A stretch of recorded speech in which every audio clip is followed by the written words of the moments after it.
اعوذ باللہ من الشیطان الرجیم بسم اللہ الرحمن الرحیم یا صاحب الجمال و یا سید البشر من وجهك المنی لقد نفر القمر لا يمكن الثناء كما كان حقه بعد از خدا بزرگ توئی قصہ مختصر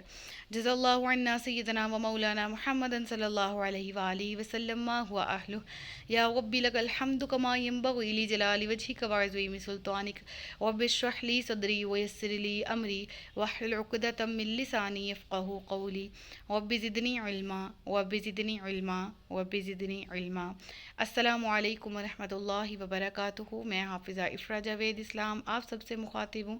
اپنے یوٹیوب چینل انفینٹ اسلام میں آپ سب کو خوش آمدید کہتی ہوں۔ امید کرتی ہوں آپ سب خیریت سے ہوں گے، زندگی پرسکون، پر اطمینان اور ایمان بالخیر گزر رہی ہوگی۔ سورۃ الانعام اردو ترجمہ اور تفسیر، اس کی آیت نمبر 70 تک ہم گزشتہ اسباق میں پڑھ چکے ہیں۔ آج کے سبق میں ہم آیت نمبر 71 سے باقاعدہ آغاز کر رہے ہیں، جس میں اللہ رب العزت ارشاد فرماتا ہے، تم فرماؤ کہ ہم اللہ کے سوا اس کی عبادت کریں جو نہ ہمیں نفع دے سکتا ہے اور نہ ہمیں نقصان پہنچا سکتا ہے، اور کیا ہم اس کے بعد الٹے پاؤں پھر جائیں جب کہ ہمیں اللہ نے ہدایت دی ہے، اس شخص کی طرح الٹے پاؤں پھر جائیں جسے شیطانوں نے زمین میں راستہ بلا دیا ہے اور وہ حیران ہے، اس کے ساتھی اسے راستے کی طرف بلا رہے ہیں کہ ادھر آؤ۔ اب آیت کے پہلے حصے میں کیا، یعنی نبی پاک صلی اللہ علیہ وآلہ وسلم جب دعوت حق کی تبلیغ فرماتے، لوگوں کو دین کی طرف بلاتے، تو ایک تو دین اسلام کو قبول نہ کرنا ان کا جرم تھا، دوسرا یہ کہ وہ دن رات مشرکین عرب اس کوشش میں ہوتے تھے کہ مسلمان مومنین اپنا دین چھوڑ دیں اور ہمارے دین میں داخل ہو جائیں۔ اس کے لیے مختلف قسم کی آفرز بھی کرواتے تھے، مسلمانوں کو مختلف قسم کے آفرز دیتے تھے کہ آپ جو چاہیں لے لیں، جتنا مال چاہتے ہیں لے لیں، لیکن آپ دین کی تبلیغ سے باز آ جائیں۔ اور اسی طرح آفرز نبی پاک صلی اللہ علیہ وآلہ وسلم کو بھی دی گئیں کہ آپ اپنا دین چھوڑ دیں۔ اور ایک اور روایت کے مطابق حضرت عبدالرحمن، حضرت ابو بکر صدیق رضی اللہ تعالیٰ عنہ کے بیٹے اس وقت ابھی مسلمان نہیں ہوئے تھے، انہوں نے بھی حضرت ابو بکر صدیق کو فرمایا تھا، انہوں نے اس وقت کہا تھا، یعنی ابھی مسلمان نہیں ہوئے تھے، اور حضرت ابو بکر صدیق کو شرک کی دعوت دی تھی کہ آپ دین چھوڑ دیں بابا جان، آپ دین اسلام کی پیروی کرنا چھوڑ دیں، آپ شرک کی طرف آ جائیں۔ تو ایز اے ہول تمام مسلمانوں کو نبی پاک صلی اللہ علیہ وآلہ وسلم کے توسط سے فرمایا کیا گیا ہے کہ اے مسلمانوں، ان لوگوں سے، یہ جو کافر ہیں، یہ جو مشرک ہیں، یہ جو آپ کو آپ کے دین کو چھوڑنے کا کہہ رہے ہیں، ان سے کہہ دیجئے اگر آپ دین کی دعوت دے رہے ہیں اور یہ آپ کو دعوت دینے سے روکتے ہیں، اور آپ دین کی پیروی کر رہے ہیں اور یہ آپ کو پیروی کرنے سے روکتے ہیں، تو ان سے کہہ دیجیے کہ ہم اللہ کے سوا اس کی عبادت کر لیں جس کو تم پوچھتے ہو، اور وہ نہ نفع کے مالک ہے نہ نقصان کے، یعنی تمہاری اپنے ہی ہاتھوں کی کریشن ہے، تم بتوں کو ترتیب دیتے ہو، بتوں کو تراشتے ہو، بتوں کو بناتے ہو اور پھر انہی کو اپنا معبود سمجھتے ہو کہ یہ دینے پر قادر ہیں، حالانکہ نہ وہ اپنے نفع پر قادر ہے، نہ وہ اپنے نقصان پر قادر ہیں۔ ارے ان کے تو منہ پر مکھی تک بیٹھ جائے تو وہ اس کو اڑانے کے، اس کو ہٹانے کے روادار نہیں ہیں، وہ اس پر قادر نہیں ہے کہ وہ اس مکھی کو بھی اپنے جسم کو حرکت دے کے اڑا دیں، تو یہ معبود کیسے ہو سکتے ہیں؟ فرمایا گیا کہ کیا ہم الٹے پاؤں پھر جائیں، یعنی اللہ نے ہمیں ہدایت دی، دین کی طرف بلایا، اور ہم پھر پلٹ جائیں کفر کی طرف؟ اللہ نے ہمیں ہدایت کی طرف بلایا، ہمیں نور دکھایا، ہمیں روشنی دکھائی دین اسلام کی، اور ہم یہ سب چھوڑ کے تاریکیوں کی طرف واپس پلٹ جائیں؟ اور پھر یہ مثال دے کر بات کو واضح کیا گیا، کیا کہ فرمایا گیا کہ جسے شیطانوں نے زمین میں رستہ بلا دیا ہو وہ حیران ہے، یعنی اس شخص کی طرح، یعنی جو دین اسلام چھوڑ کر پلٹ جائے۔ فرمایا گیا کہ تم لوگ کہہ رہے ہو کہ ہم دین اسلام چھوڑ دیں، یہ تو اللہ کا کرم ہے کہ ہمیں ایمان، اسلام، تقوی کی طرف ہدایت دے دی گئی، اور اگر ہم یہ غضب کریں کہ ہم اپنے دین کو چھوڑ دیں تو ہم کفر کی طرف لوٹ جائیں، تو ہمارا حال اس شخص جیسا ہو جائے گا جسے شیطان نے، اب یہاں شیطان سے مراد ہر وہ شخص ہے، یعنی ہر شیطان بذات خود بھی ہے، اس سے مراد ہر وہ چیز ہے جو آپ کو دین کے راہ میں رکاوٹ کا سبب بنتی ہے،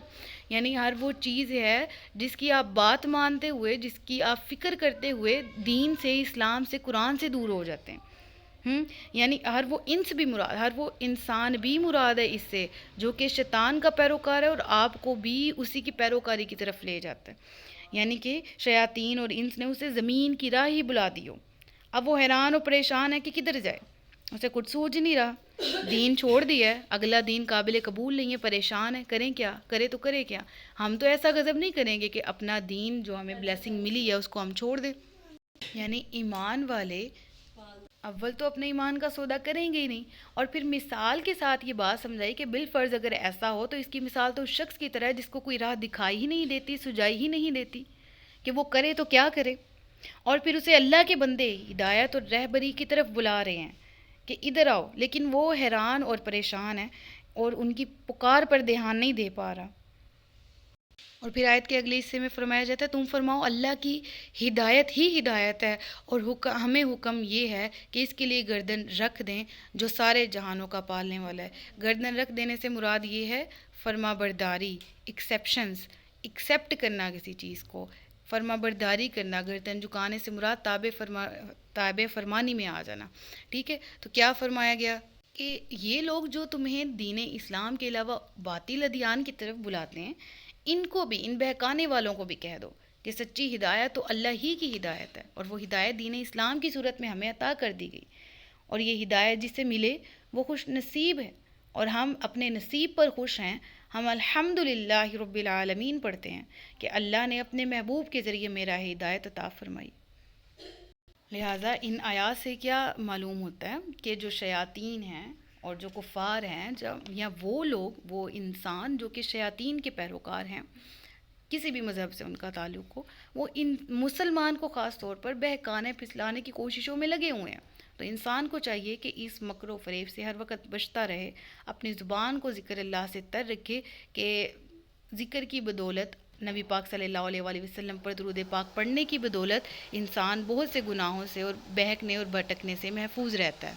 پھر ہدایت کی بات کی گئی تھی پچھلی آیت میں، تو اگلی آیت میں ہدایت پر رہنے کی، جس طرح میں نے ذکر اللہ، درود پاک کے بارے میں کہا، ویسے ہی، اور یہ کہ نماز قائم رکھو اور اس سے ڈرو، وہی ہے جس کی طرف تمہیں اٹھایا جائے گا۔ نماز قائم رکھنا بھی، جو بے شک نماز بے حیائی اور برے کاموں سے روکتی ہے، جو نماز قائم کرتا ہے وہ بلا شبہ ہر قسم کے گناہوں سے محفوظ رہتا ہے۔ فرمایا گیا اور وہی ہے جس نے حق کے ساتھ آسمان و زمین بنائے، اور جس دن فنا کی ہوئی ہر چیز کو وہ فرمائے گا ہو جا، تو وہ فوراً ہو جائے گی۔ تو اب کیا یہاں پر فرمایا گیا؟ قیامت کا دن آنے والا ہے، ہر چیز دوبارہ سے بنائی جائے گی، ہر نفس جو موت کا ذائقہ چکھ چکا ہے وہ قبروں سے اٹھایا جائے گا، لوگ قبروں سے اٹھائے جائیں گے، اور جو اس وقت زندہ ہوں گے وہ بھی اللہ کی بارگاہ میں حاضر کیے جائیں گے۔ ہر چیز کو اپنے اعمال کا حساب کتاب دینا ہے۔ اللہ ہی ہے زمین و آسمان کو پیدا کرنے والا، اور ان کے درمیان جو کچھ ہے ان کا خالق بھی وہ ہے، تمام مخلوقات کا خالق وہ ہے۔ لہٰذا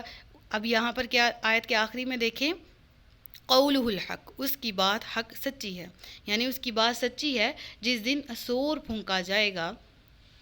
اس دن اسی کی سلطنت ہے، وہ ہر چھپے اور ظاہر کو جاننے والا ہے، اور وہی حکمت والا اور خبردار ہے بے شک۔ اور یاد کرو جب ابراہیم نے اپنے رب آزر سے فرمایا، اپنے باپ، میں رجوع کرتی ہوں، اور یاد کرو جب ابراہیم نے اپنے باپ آزر سے فرمایا کیا تم بتوں کو اپنا معبود بناتے ہو؟ بے شک میں تمہیں اور تمہاری قوم کو کھلی گمراہی میں دیکھ رہا ہوں۔ اب یہاں پر جو ہے نا لفظ لِأَبِيهِ آزَرَ، اب یہاں پر بہت سے علماء کا اختلاف ہے، اور اسپیشلی مسالک کا اختلاف یہاں پر پایا جاتا ہے، اور میں آپ کو دونوں کے طریقے سے بتا دوں گی، جس پر آپ کا دل جمے اور جس پر میرا دل جمتا ہے میں وہ آپ کے سامنے بیان کر دوں گی تفسیر۔ اب دیکھیے مسالک کا اور یا علماء کرام کا اختلاف یہاں پر اس طرح سے ہوتا ہے کہ بعض علماء کہتے ہیں کہ یہاں سے مراد، یعنی ابی لفظ سے مراد حقیقی باپ ہے، جبکہ قرآن کریم میں حقیقی لفظ باپ یوز ہوا ہے تو اس سے مراد حقیقی باپ ہے، اور حضرت ابراہیم علیہ الصلاۃ والسلام کے جو والد تھے وہ آزر ہی تھا، اور وہ بت پرست تھا، یعنی وہ مشرکین میں سے تھا، وہ مسلمان نہیں تھا۔ جبکہ ہم بہت سی احادیث کا اگر مطالعہ کریں، ہم بہت سی احادیث کا اگر مفہوم ایک دم ان کو کنکلوڈ کریں تو ہمیں پتہ لگتا ہے کہ نبی پاک صلی اللہ علیہ وآلہ وسلم کا جو تمام کا تمام نسب ہے وہ پاک ہے۔ وہ نبی پاک صلی اللہ علیہ وآلہ وسلم کے آباء و اجداد میں لوگ شرک سے بھی پاک تھے، تمام دین برحق کی پیروی کرتے ہوئے آئے، اور پھر اس کے بعد نبی پاک صلی اللہ علیہ وآلہ وسلم کے جو اوپر والی آل ہے، جو نسب ہے حضرت آدم علیہ الصلاۃ والسلام تک، وہ تمام کا تمام بدکاری، زنا، اس طرح کی بری عادتوں سے بھی پاک تھا. ٹھیک ہے، تو عقیدہ یہ بولتا ہے کہ بلا شبہ نبی پاک صلی اللہ علیہ وسلم کی آل پاک ہے. تو یہاں پر کیا فرمایا گیا کہ باپ جو ہے وہ ابراہیم، یعنی آپ حضرت ابراہیم کی نسل میں سے ہیں نبی پاک صلی اللہ علیہ وسلم. اور ابراہیم علیہ الصلاۃ والسلام کا حقیقی باپ وہ نہیں ہو سکتا عرب میں، اور اسٹل ابھی بھی گاؤں دیہاتوں والی سائڈ میں جائیں تو جو لفظ جو باپ حقیقی باپ نہیں ہوتا، آپ کا چچا ہوتا ہے، آپ اس کو بھی ابھی کے لفظ سے عرب ممالک میں ابھی بھی پکارا جاتا ہے، اور پہلے دور میں بھی پکارا جاتا تھا. یعنی یہاں پر جہاں پر جو لفظ آ جائے ابھی، اس سے مراد یہ نہیں ہے کہ حقیقی طور پر باپ. دوسرے علماء کرام کی رائے یہ ہے کہ اس سے مراد عرفی باپ ہے، یعنی کہ چچا حقیقی طور پہ وہ چچا تھا، جو آپ کا اصلی باپ تھا اس کا نام طارق تھا. ٹھیک ہے، اور وہ مسلمان ہی تھا. حضرت ابراہیم علیہ الصلاۃ والسلام کے والد کی میں بات کر رہی ہوں. ٹھیک ہے، اور یہ چچا تھا اور یہ بت پرست تھا. چونکہ آپ بچپن ہی سے انہی کے خاندان میں تھے اور اپنے چچا کے پاس رہتے تھے، اس لیے ابی کا لفظ یوز کیا. اور اس کے لیے ایک اور دلیل بھی ہے کہ جس طرح ہم نے قوموں کا ذکر ہم پڑھتے ہیں کہ ہم نے بھیجا عاد کی طرف ان کے ہم قوم، اس نبی کو ہم نے بھیجا نوح کو فلاں قوم کی طرف، تو تب بھی وَإِلَىٰ ثَمُودَ أَخَاهُمْ صَالِحًا اس طرح کے لفظ استعمال ہوئے. ٹھیک ہے، قرآن کریم میں، یعنی اخواہم ان کے بھائی. تو لفظی معنی تو بھائی ہے، لیکن وہاں پر ہم لفظی ترجمہ کیا کریں گے؟ ہم قوم. تو اخی بھائی کو کہتے ہیں، اخواہم ان کا بھائی. تو وہ جو بھی نبی اپنی قوم کی طرف آئے وہ حقیقی طور پہ ان کے ساری کی ساری قوم کے بھائی تو نہیں نہ تھے، لیکن قرآن کریم میں اخواہم کا لفظ یوز ہوا. تو اسی طرح یہ حقیقی باپ نہیں تھے، اور اس لیے وہ چچا تھے. ابھی کا لفظ یوز ہوا کیونکہ اس دور میں، پرانے دور میں بھی ہوا کرتا تھا، اور علماء کرام یہ اپنے دلائل پیش کرتے. تو دونوں میں نے آپ کی خدمت میں پیش کر دیے. میرا بھی دل اور میرا بھی علم یہ کہتا ہے، جتنی میں نے ریسرچ کی ہے اس پہ، کہ حضرت طارق ہی حضرت ابراہیم کے حقیقی والد تھے. آزر جو تھے وہ چچا تھا. اور اس کے بارے میں یہ جو اختلافی رائے ہے یہ میں نے آپ کی خدمت میں پیش کر دی ہے. پھر آگے چلتے ہیں. کہا گیا کہ اور یاد کرو جب ابراہیم نے اپنے باپ آزر سے فرمایا، کیا تم بتوں کو اپنا معبود بناتے ہو؟ بے شک میں تمہیں اور تمہاری قوم کو کھلی گمراہی میں دیکھ رہا ہوں. اور اسی طرح ہم ابراہیم کو آسمان اور زمین کی عظیم سلطنت دکھاتے ہیں، اس لیے کہ وہ عین الیقین والوں میں سے ہو جائے. یعنی یہاں حضرت سیدنا سعید بن جبیر رضی اللہ تعالیٰ عنہ کہتے ہیں کہ اس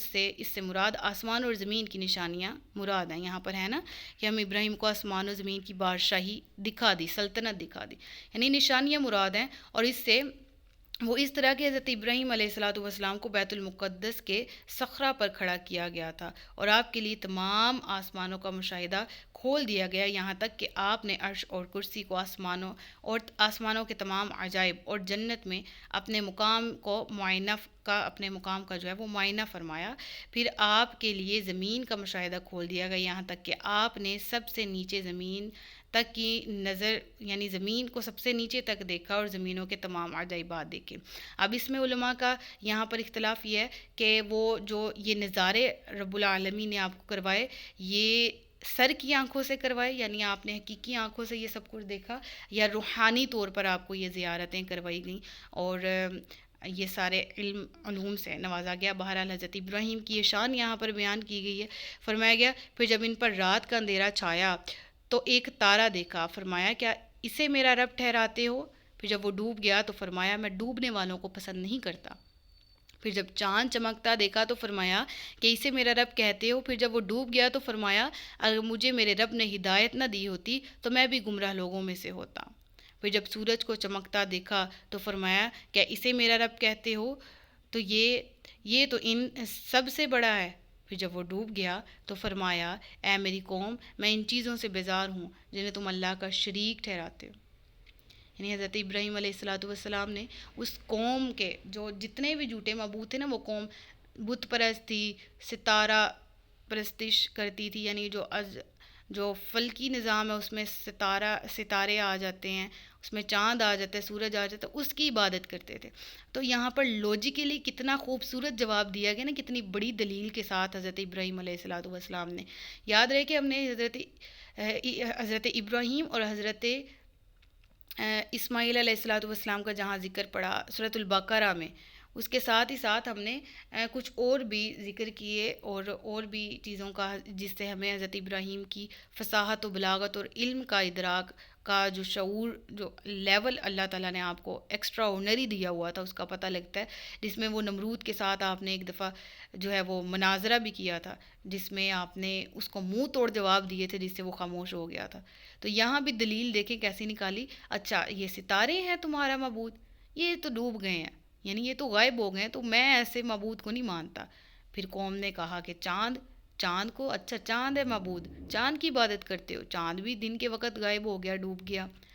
اچھا سورج، وہ تو ان میں سب سے بڑا ہے، اچھا یہ آپ کا معبود ہے۔ پھر جب سورج کو دیکھا کہ وہ ڈوب گیا تو کہا میں ایسے معبود کو نہیں مانتا۔ یعنی معبود تو وہ ہے نا جو ہر وقت دیکھے، ہر وقت خیال رکھے، ہر وقت رزق دے، آپ ہر وقت اس کی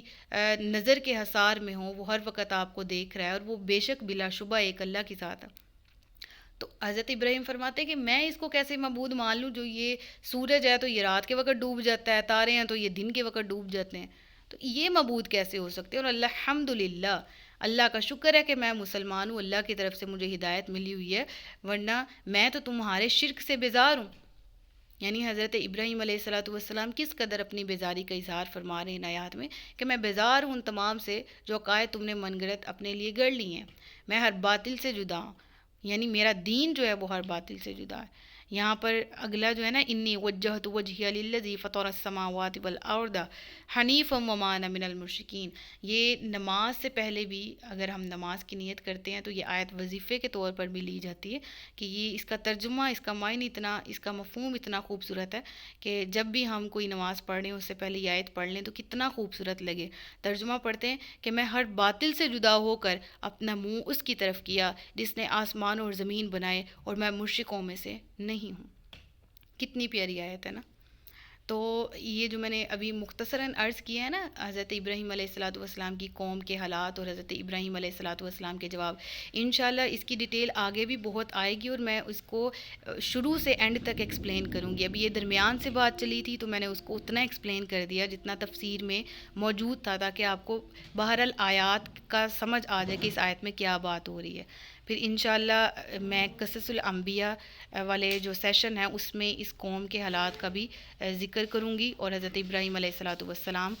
کی بھی شان کے بارے میں بیان کروں گی انشاءاللہ عز و جل۔ بہرحال تو یہ آیت جو ہے اس میں کیا ارشاد ہے کہ میں نے ہر باطل سے جدا ہو کر اپنا منہ اس اللہ عز و جل کی بارگاہ کی طرف کیا جس نے آسمان و زمین بنائے، اور میں مشرکوں میں سے نہیں ہوں، یعنی اسلام کے سوا باقی تمام ادیان سے جدا رہ کر میں اللہ عز و جل کے سامنے جھکنے والا ہوں۔ اور یہاں پر ہے نا کہ دین حنیف، دیکھے والارض حنیفاً، ہر باطل سے جدا، تو اس سے کیا مراد ہے؟ یعنی حضرت ابراہیم علیہ الصلوۃ والسلام نے خود کو حنیف فرمایا۔ حنیف کے معنی کیا ہے؟ تمام جھوٹے دینوں سے صاف اور ہر باطل سے جدا۔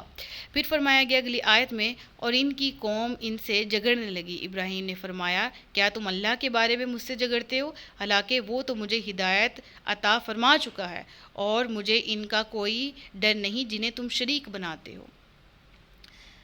تو اس آیت کا اگلا حصہ پڑھتے، البتہ یہ کہ میرا رب کوئی بات چاہے، میرے رب کا علم ہر چیز پر محیط ہے، تو کیا نصیحت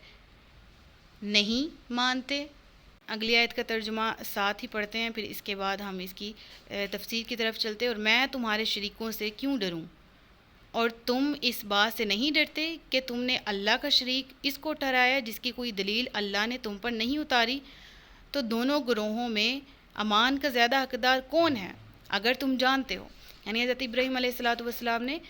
اتنے خطرناک موقع پر بھی، کہ جب حضرت ابراہیم علیہ الصلوۃ والسلام کی ساری قوم آپ کے خلاف کھڑی تھی کہ اپنے دین کی تبلیغ سے باز آ جاؤ، اور یہ تم کیا کہہ رہے ہو ہمارے معبودوں کے بارے میں۔ اب اتنے سخت حالات ہیں، لیکن ابراہیم علیہ الصلوۃ والسلام کی ثابت قدمی دیکھیں، کیا فرما رہے ہیں؟ کہہ رہے ہیں کہ میں ان سے کیوں ڈروں، کہ میں تو کوئی غلط کام کر ہی نہیں رہا، تو میں کیوں ڈروں؟ تم لوگ غلط کر رہے ہو، اللہ کے سوا شریک بنا لیے، جب تم نہیں ڈرتے اور اس چیز پہ نہیں ڈر رہے جس کی کوئی دلیل بھی نہیں ہے تمہارے پاس، تو میں تو بالکل ہی نہیں ڈرنے والا، کیونکہ میں تو اس ایک وحدہ لا شریک ذات کی پیروی کرنے والا ہوں، مجھے کسی چیز کا خوف نہیں ہے۔ یہی وہ ایمان اور یہی وہ توکل کا لیول تھا اللہ پر، کہ جس کے بارے میں اقبال فرماتے ہیں کہ بے خطر کود پڑا آتش نمرود میں، عشق عقل ہے محو تماشائے لب بام ابھی، یعنی کہ حضرت ابراہیم علیہ الصلوۃ والسلام کا توکل ہی اتنا تھا کہ جب نمرود نے آگ میں بھی پھینک دیا ہے کہ ہم تمہاری جان لے لیں گے اگر تم دین کی تبلیغ سے باز نہ آئے، لیکن پھر بھی قل هو اللہ احد اللہ الصمد والے دین پہ خود کو براجمان کیا ہوا ہے، اور خود اللہ کو تب بھی مان رہے ہیں، اور معلوم ہے کہ اللہ کی رضا ہوگی تو ہی مجھے اللہ ہی نفع اور اللہ ہی نقصان پہنچانے والا ہے، اور اللہ کی طرف سے ابراہیم علیہ الصلوۃ والسلام کو نقصان کیسے پہنچتا جب حضرت ابراہیم علیہ الصلوۃ والسلام حق پر تھے۔ تو معلوم یہ ہوا کہ جب راہ ہدایت پر انسان اور حق پر ہو تو اسے اس چیز کی پرواہ نہیں کرنی چاہیے کتنے لوگ اس کے خلاف ہیں، اس کے ساتھ اللہ رب العالمین ہوتا ہے، اور جس کے ساتھ اللہ اسے کسی اور دوسرے کی فکر نہیں کرنی چاہیے، اسے اسی چیز کی خوشی کافی ہے کہ اس کا معبود اس کے ساتھ ہے۔ پھر فرمایا گیا، اچھا پچھلی ہے دونوں گروہوں میں امان کا زیادہ حقدار کون ہے اگر تم جانتے ہو۔ پھر فرمایا گیا یہاں پر، اچھا یہ جو میں نے نوٹس میں لکھا ہے یہ بھی پڑھ لیں۔ حضرت ابراہیم علیہ الصلوۃ والسلام نے ایسی خطرناک موقع پر بھی ایمان نہ چھپایا بلکہ اپنے ایمان کا اعلان فرما دیا۔ اس سے یہ بھی معلوم ہوا کہ پیغمبر علیہ الصلوۃ والسلام کے دل میں مخلوق کی ایسی ہیبت نہیں آ سکتی جو انہیں فرائض کی ادائیگی سے روک دے۔ پھر بہرحال اگلی آیت ہے، آیت نمبر 82، وہ جو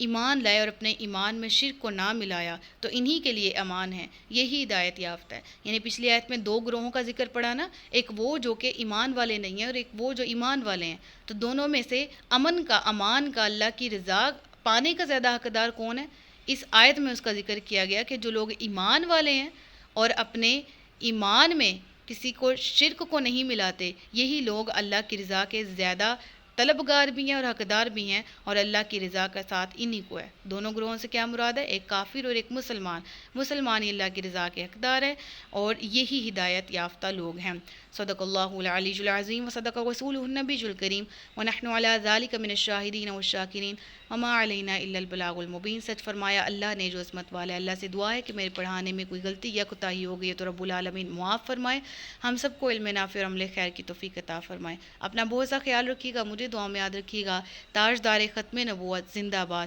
پاکستان ہمیشہ زندہ باد۔ السلام علیکم ورحمۃ اللہ وبرکاتہ۔